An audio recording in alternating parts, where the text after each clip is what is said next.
నీట్లో అసలు కాన్స్పిరసీ ఏంటంటే ఇంతకుముందు మెడికల్ కాలేజీలు ఉండేవి. మెడికల్ సీట్లు ఇంతకు ముందుతో పోలిస్తే పెరిగినాయా తగ్గినాయా? 2 రెట్లు పెరిగినాయి. మోదీ గవర్నమెంట్ వచ్చాక 2 రెట్లు పెరిగినాయి.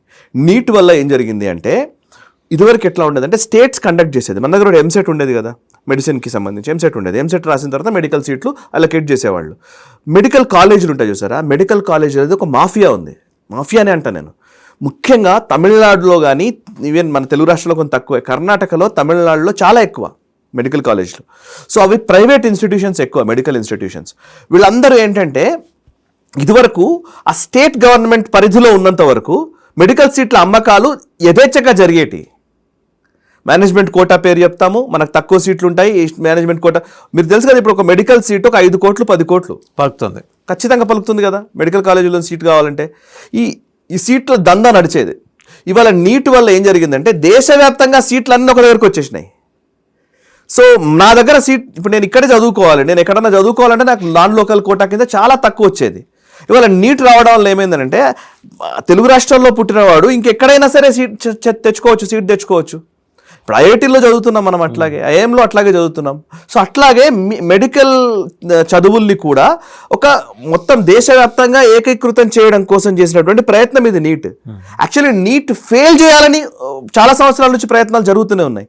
నీట్ ఫెయిల్ అయితే ఇవాళ మళ్ళీ పాత మోడల్లోకి వెళ్తే ఆ రాష్ట్రాలు టెస్ట్ సెట్లు నిర్వహించుకుంటే మళ్ళీ మెడికల్ దందా మొదలవుతుంది. ఒక 10 సీట్లు అమ్ముకుంటే 50 కోట్లు సార్. ఆ 10 సీట్ల కోసం ఎంతమంది బక్కర బ్రోకర్లు వెయిట్ చేస్తుంటారో మనకు తెలియదా? మనం కూడా ఇందులో ఉన్నాం కదా ఇండస్ట్రీలో. ఎంతమంది, ఇక మనం ఎందుకు మాట్లాడాలి ఇవన్నీ, కానీ అసలు తెలుగు రాష్ట్రాల్లో ఉన్నటువంటి ఒక పెద్ద పేరు మోసిన కమ్యూనిస్టు నాయకుడికే మెడికల్ కాలేజ్ ఉంది ఇక్కడ, మనకు తెలీదా? సో ఈ మెడికల్ కాలేజీలు వీళ్ళందరూ ఏంటంటే ఇప్పుడు నీట్ ఫెయిల్ చేయాలని చూస్తున్నారు. నీట్ అనేది ఫెయిల్. మిగతా వాటిల్లో చర్చ జరగట్లేదు. మీరు చూడండి వాసు గారు, మిగతా వాటిల్లో ఇంత చర్చ జరగట్లే. ఐఐటీల విషయంలో కావట్లేదు. ఐఎంలో ఒక పేపర్ లీక్ గురించి మాడుతున్నారు. ధర్మేంద్ర ప్రధాన్ రాజీనామా చేయాలంటున్నారు. ధర్మేంద్ర ప్రధాన్ కాదు ఇక్కడ క్వశ్చన్ ఏంటంటే అసలు నీట్ని మేము పక్కన పెడుతున్నాం, మీ రాష్ట్రాలు మీరు నిర్వహించుకోండి అని అంటే అయిపోయింది. ఇంకా అసలు ఎవరు మాట్లాడరు. సో ఇవన్నీ ఏంటంటే ఒక మొత్తం ఒక విష వలయం ఇది, ఒక పెద్ద స్పైడర్ వెబ్ లాంటిది. ఆ స్పైడర్ వెబ్లో మనం కొన్ని విషయాలు మాట్లాడుతున్నాం. నరేంద్ర మోదీ గెలుస్తాడా గెలవడా, నేను ఐ డోంట్ థింక్ సో. నేనేమంటున్నానంటే నేను దాని గురించి మాట్లాడదలుచుకోలేను. నరేంద్ర మోదీ అభిమన్యుడా లేకపోతే అర్జునుడా, ఈ పద్మవ్యూహాన్ని ఛేదించగలుగుతాడా అని అంటే కాలం నిర్ణయిస్తుంది దాన్ని. కానీ జరుగుతున్న ఇష్యూస్ని మనం అర్థం చేసుకోవడం కోసం ఈ ఎక్స్ప్లెనేషన్ ఇవన్నీ డీటెయిల్స్ చెప్తున్నాం. వీఆర్ నాట్ అగేన్స్ట్ ఎనీ స్టూడెంట్స్కి అగేన్స్ట్గా మనం మాట్లాడాలనే ఉద్దేశం కూడా మనకు లేదు. నిజంగా మాట్లాడాలనుకుంటే వీళ్ళు ఏం మాట్లాడాలి? యూనివర్సిటీలో స్టూడెంట్స్ నిజంగా వాళ్ళు యాజిటేషన్ చేసి వాళ్ళు వస్తే ఓకే, బట్ స్టూడెంట్స్ కలర్లో ఇప్పుడు నేను చూసాము బాష్పాయి ప్రయోగం, లాఠీ చార్జ్ ఇవన్నీ చూస్తే అరౌండ్ 118 పోలీస్ పర్సనల్ వర్ సివియర్లీ ఇంజూర్డ్ అండి ఇక్కడ ఢిల్లీలో. మధ్యలో ఈ నేపాల్ తరహా జెన్జైడ్ ఈ నినాదాలు ఎక్కడి నుంచి వచ్చాయి? యాక్చువల్లీ అదే అసలు టార్గెట్. నేపాల్ తరహా సిచ్యువేషన్ ఇక్కడ క్రియేట్ చేయాలనేదే టార్గెట్. మధ్యలో రీజన్స్ ఆవిడ లోపలికి ఎలా చేయాలంటుంది పార్లమెంట్ లో. అదే మధ్యలో రీజన్స్ ఇవన్నీ అంతే. అసలు టార్గెట్ వాళ్ళకు నేపాల్ లేదా బంగ్లాదేశ్ లాగా కావాలి. అంటే ఏంటి? ప్రైమ్ మినిస్టర్ ఆఫీస్ని కబ్జా చేయాలి, లేకపోతే పార్లమెంట్ని కబ్జా చేయాలి, ఈ దేశంలో పూర్తి అస్థిరత క్రియేట్ చేయాలి. అస్థిరత ఎందుకు క్రియేట్ చేయాలనుకుంటున్నారు మీరు? ఇక్కడ గవర్నమెంట్ గురించి కూడా కాదు. ఇక్కడ అస్థిరత క్రియేట్ చేయడం వల్ల ఏమవుతుందంటే ఇందులో 3 లాభాలు ఉన్నాయి. నెంబర్ 1, ఎవరు అధికారంలోకి రావాలనుకుంటున్నారో విపక్షంలో ఉన్న వాళ్ళు వాళ్ళ అధికారంలోకి తీసుకురావడానికి ఒక అవకాశం. రెండోది ఏంటి అని అంటే ఈ దేశంలో పూర్తిగా ఇండస్ట్రీ కొలాప్స్ అయిపోతుంది. ఇప్పుడు ఒక ఎకానమీ నడుస్తోంది, ఎకానమీ పెరుగుతోంది, మనది ఈ ఫాస్టెస్ట్ గ్రోయింగ్ ఎకానమీగా ఉన్నాం. ఈ ఎకానమీ పడిపోతుంది. మూడోది ఏంటి అని అంటే ఈ దేశం మళ్ళీ పాత రోజుల్లాగా ఇది ఒక కాలనీ అయిపోతుంది అనమాట. బయట దేశాలు ఇష్టం వచ్చినట్టు యథేచ్ఛగా వాళ్ళు కావాల్సిన మైనింగ్ వాళ్ళు చేసుకుంటారు, వాళ్ళకి కావాల్సిన వాళ్ళు చేసుకుంటారు. మీరు ఇక్కడ ఏం అభివృద్ధి చెందకూడదు, మీరు ఇలాగే ఏడుస్తూ ఉండాలి, మా ఆయుధాలు కొనుక్కోవాలి, మేము విధిల్చే వ్యాక్సిన్లు కొనుక్కోవాలి. అండ్ ఆ దేశాలకు ఏమైతే అవసరాలు ఉన్నాయో వాళ్ళందరూ డంప్ చేసి పడేస్తారు. వాళ్ళంతా డంప్ చేస్తూ ఉంటారు. ఆ డంప్ చేయడానికి ఇది ఒక డంపింగ్ యార్డ్ లాగా ఈ దేశాన్ని మార్చడం కోసం ఇదంతా జరుగుతోంది. మీరు గమనించండి, నేపాల్ ఏం జరిగింది వాళ్ళు చూస్తారు కదా. ఒక ప్రొటెస్ట్ జరిగింది, ఆ జెన్జీ ఉద్యమం జరిగిన తర్వాత ఏమైంది? బంగ్లాదేశ్ ఏమైంది? అడుక్కు తినే పరిస్థితి వచ్చింది. IMF నిధుల కోసం పోతున్న పరిస్థితి వచ్చింది. షేక్ హసీనా ఉన్నన్ని రోజులు టెక్స్టైల్ ఇండస్ట్రీ ఎక్స్పోర్ట్స్ ఉండేవి వాళ్ళకి. భారత్ కంటే ఎక్కువ ఎక్స్పోర్ట్ చేసేది బంగ్లాదేశ్. ఇవాళ పడిపోయింది, ఇండస్ట్రీ మొత్తం కొలాప్స్ అయిపోయింది. కరెంట్ లేని పరిస్థితుల్లోకి వెళ్ళింది బంగ్లాదేశ్. ఈవెన్ శ్రీలంక ఎట్లాంటి పరిస్థితుల్లోకి వెళ్ళిందో మనకు తెలుసు. అంటే ఏంటంటే ఈ దేశాన్ని కొలాప్స్ చేయాలి వీళ్ళ ఉద్దేశం అది. ఇక్కడ జెన్జీ పోరాటము నిజంగా ఆర్గ్యుమెంట్స్ ఏం చేసి, ఎస్ మీ మీ విధానాల మీద మేము విమర్శిస్తున్నామని రాహుల్ గాంధీ కనుక బయటకు వచ్చి ఎస్ ఏఐలో మనం వెనకబడ్డాం, నిజమే, ఆర్టిఫిషియల్ ఇంటెలిజెన్స్లో ప్రపంచ దేశాలతో పోల్చితే మనం వెనకబడ్డాం, ఆర్టిఫిషియల్ ఇంటెలిజెన్స్ సంబంధించి ఇది చేయాలనుకుంటున్నాం మేము, యు బ్రింగ్ దట్ పాలసీ, మీ విధానం ఏదో తీసుకొచ్చి పెట్టండి, జెన్జీ నిజంగా అట్రాక్ట్ అవుతారు మీకు. మీరు అది చేయట్లే, మీరు ఇక్కడ అస్థిరత క్రియేట్ చేస్తున్నారు, ఇక్కడ ఒక విధ్వంసం క్రియేట్ చేయాలనుకుంటున్నారు, మీరు ఒక డిస్ట్రక్టివ్ పాలిటిక్స్ చేస్తున్నారు. That is the problem. మీరు కన్స్ట్రక్టివ్గా చేయండి సార్, మంచిది. ఉస్మానియా యూనివర్సిటీ ఉంది, కొన్ని దశాబ్దాల తరబడి దీనికి ఒక చరిత్ర ఉంది. ఉస్మానియా యూనివర్సిటీ నుంచి బయటకు వచ్చినటువంటి ఒక గ్రాడ్యుయేట్కి, ఒక కాలేజ్ ఇంజనీరింగ్ చేసినటువంటి ఒక గ్రాడ్యుయేట్కి ఫండింగ్ జరుగుతోందా? ఎవరైనా ఫండ్ చేస్తున్నారా? ఇవాళ కొంచెం వచ్చినాయి ఫండింగ్ చేసే ఒక వాతావరణం, వీసీ కల్చర్ అవి ఇప్పుడు వచ్చినాయి. నిజంగా అవి వాటి మీద ఏమైనా మాట్లాడుతున్నామా మనం?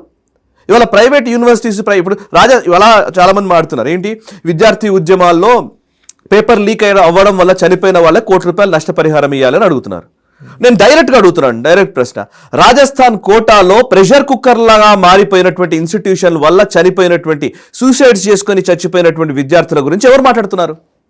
రైట్, ప్రెషర్ కుక్కర్ లాగా మారిపోయినాయి కదా నిజంగా యూనివర్సిటీస్ కానీ కాలేజీలు కానీ, వాటి గురించి మనం మాట్లాడమే. ఇవాళ మన దగ్గర ఉన్న పెద్ద పెద్ద కార్పొరేట్ సంస్థలు 1, 1, 2 ఇవన్నీ మాట్లాడుతున్న వాళ్ళు ప్రెషర్ కుక్కర్ లాగా మార్చట్లేదా? వాటి గురించి మనం మాట్లాడమా? అది కాదా స్టూడెంట్స్ మూవ్మెంట్ అంటే?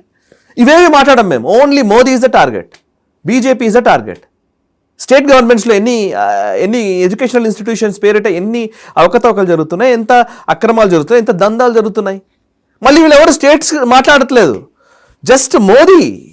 యాక్చువల్లీ ఎడ్యుకేషన్ సెక్టర్ నిజంగా మాట్లాడితే చాలా వరకు కాంకరెంట్ లిస్ట్లో ఉంటుంది ఎడ్యుకేషన్. నిజంగా స్టేట్ సబ్జెక్ట్ నిజానికి మాట్లాడితే వాళ్ళు ఓన్లీ విధానాలు ఇస్తారు అంతే. నేషనల్ ఎడ్యుకేషన్ పాలసీ అంటారు ఆయన.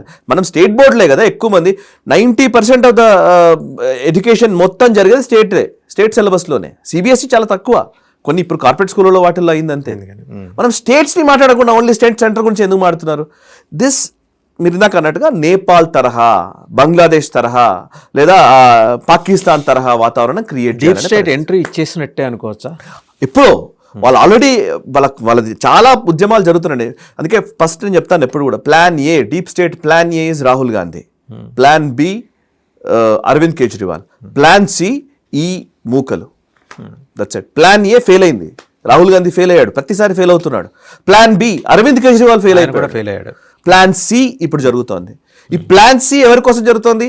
అయితే ప్లాన్ ఏ ఆ ప్లాన్ బి కోసం, కేజ్రీవాల్ ఆర్ రాహుల్ గాంధీ కోసం. ఈ ప్లాన్ సిని సక్సెస్ చేస్తే ఎవరో ఒకటి వచ్చి అధికారంలో కూర్చుంటాడు, మళ్ళీ ఈ దేశం మొత్తం మళ్ళీ 20 ఏళ్ళు వెనక్కి వెళ్ళిపోతుంది. దిస్ ఈస్ ద మోడస్ ఆపరెండి అంతే.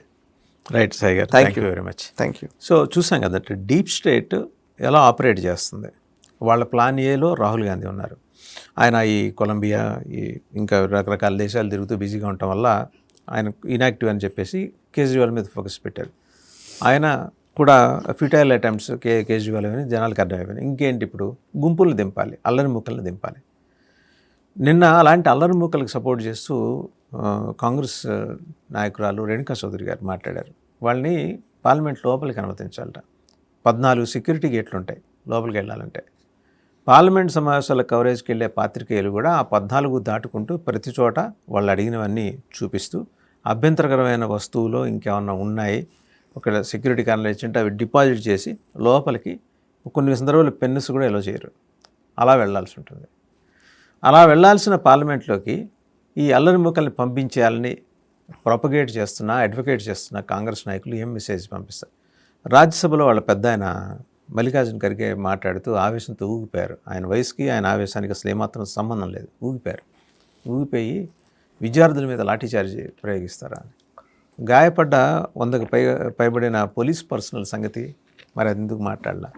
నేపాల్ తరహాలో ఇక్కడ చొచ్చుకెళ్ళిపోతాం వ్యవస్థల్లోకి, కబ్జా పెట్టేస్తామని నినాదాలు చేసిన వాళ్ళ గురించి ఎందుకు మాట్లాడాల? సో డీప్ స్టేట్ కుట్ర ఉంది. డీప్ స్టేట్ ఏంటంటే ఇవాళ ముఖానికి తగిలించుకున్న ఇవన్నీ కూడా ఆ గోముఖ వ్యాఘ్రాలు అంటారు కదా, అది తీసేసినాయి. ఆవు ముఖాలు తీసేసి వ్యాఘ్ర రూపంలోనే వచ్చేసినాయి. పులుల మాదిరే వాళ్ళు వచ్చేసి బంగ్లాదేశ్లో మాదిరో, నేపాల్ మాదిరో ఇక్కడ కూడా మేము రాజ్యాన్ని మార్చేస్తాం, అధికారాన్ని మార్చేస్తాం, మాకు అనుకూలంగా ఇక్కడ కూర్చోబెడతాం. సో ఇటువంటివి అవగతమయ్యేలాగా నెరేటివ్ బిల్డింగ్ జరగాలి. అది కేంద్ర ప్రభుత్వం ఆ విషయంలో కొంచెం వెనకబడిందా లేకపోతే పూర్తిగా వెనకబడిందా? నెరేటివ్ బిల్డింగ్ వాళ్ళని చూసి నేర్చుకోవాలి. అమెరికాని, చైనాని. అమెరికాలోని ప్రధానమైన ఆంగ్ల దినపత్రికల్ని, ఆ మాటకు వస్తే భారతదేశంలో ఉన్న 2-3 ఆంగ్ల దినపత్రికల్ని ఈ రోజుకి చైనా కమాండ్ చేస్తోంది అంటే అది నెరేటివ్ బిల్డింగ్. ఆ నెరేటివ్ బిల్డింగ్ని చేసే క్రమంలో మనం ఎక్కడ దాకా వచ్చాం, గవర్నమెంట్ ఆఫ్ ఇండియా ఎక్కడ దాకా వచ్చింది. పొద్దున్న లేస్తే ఒక దేశంలో ప్రతిపక్ష నాయకుడు ఈ దేశానికి వ్యతిరేకంగా మాట్లాడుతుంటాడు. మనల్ని ఎవరైతే 200 ఏళ్ళు పరిపాలించి మన నెత్తినెక్కి డ్యాన్స్ కట్టారో వాళ్ళ దగ్గరికి వెళ్ళి మాట్లాడతాడు, మళ్ళీ మీరు వచ్చి మమ్మల్ని రక్షించండి అని. అంటే మళ్ళీ వాడు వచ్చి చేయాలి, మనల్ని బానిసలుగా మార్చాలి. ఇలాంటివి మనం ఇజ్రాయెల్లో చూడం. నెతన్యాహుకి వ్యతిరేకంగా విపరీతమైన ప్రతిఘటన ఉంది, బట్ దేశంకి వచ్చేప్పటికి అందరూ ఒకటే. అది చూసి నేర్చుకోగలిగితే ఈ డీప్ స్టేట్లు వాళ్ళ వికృతాంగాలు ఇక్కడ వచ్చి డాన్స్ చేయవు.